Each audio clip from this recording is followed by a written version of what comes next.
Welcome to the Simple Mind Space podcast, where we delve into the intricate relationship between our minds and our money. Today, we're diving deep into the science behind habits, how they're formed, how they stick, and most importantly, how we can break free from those that no longer serve us. You've probably heard the saying, it takes 21 days to form a habit. But is it really that simple? Does a single number hold the key to transforming our behaviors? The reality is far more nuanced. Let's debunk this myth right away. A 2010 study led by Lally revealed a fascinating truth. The time it takes to form a habit varies drastically from person to person. For the same habit, some individuals might take a mere 18 days, while others could require a staggering 254 days. There's no magic number, no one-size-fits-all solution. So what's the driving force behind these individual differences? The answer lies in the intricate workings of our nervous system, specifically a process known as neuroplasticity, the brain's remarkable ability to change and adapt throughout our lives. Think of forming a habit like learning a new skill, like riding a bike. Initially, it requires conscious effort, attention, and focus. But with consistent practice, the movements become ingrained, automatic, almost second nature. This transition from effortful action to automatic behavior is the hallmark of habit formation.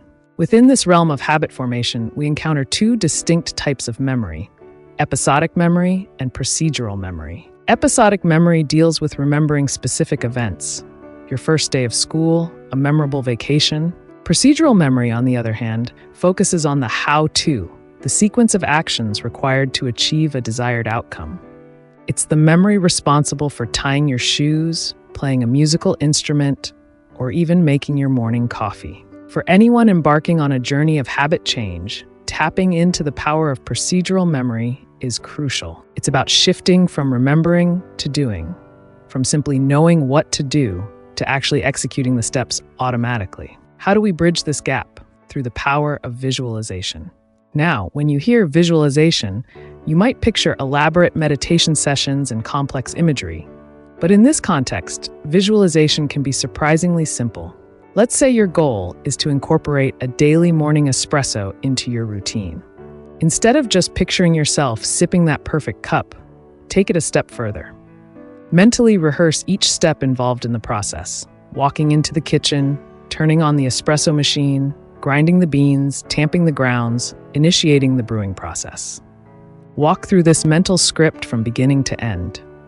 This seemingly basic exercise can significantly increase your likelihood of successfully integrating that habit into your life. Why?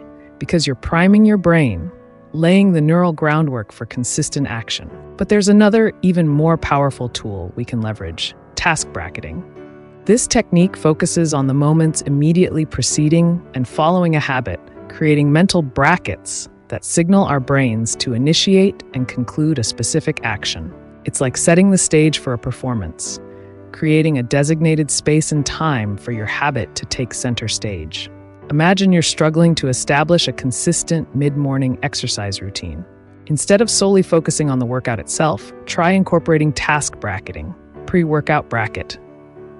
Before you even lace up your shoes, take a moment to mentally prepare. Visualize yourself completing the workout, anticipate the initial effort required, and remind yourself of the positive feelings you'll experience afterward. Post-workout bracket.